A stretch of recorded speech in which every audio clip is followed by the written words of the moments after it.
છે 5 star rating વાળું છે, ઇન્વર્ટર ફ્રીજ છે।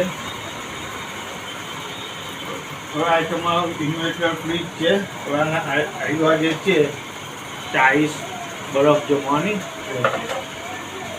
હવે આમાં સર ટેમ્પરેચર 1 થી 2 પર એકદમથી ઓછું કુલિંગ, 3 થી 4 પર નોર્મલ અને 5 થી 6 પર એકદમથી ફૂલ કુલિંગ।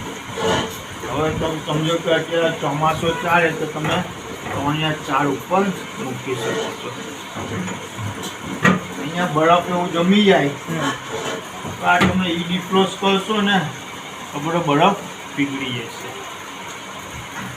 હવે બીજું સર કે ફ્રીજમાં શાકભાજી એવું તમે કંઈ બી મૂકો, ખુલ્લું મૂકો કે નેટવાળી થેલી આવે તેમાં મૂકો, કંઈ બી તમે શાક એવું કંઈ બનાવ્યું હોય તો ઠંડુ કરીને ઢાંકીને મૂકો।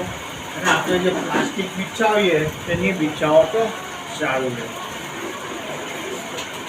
Okay sir, thank you.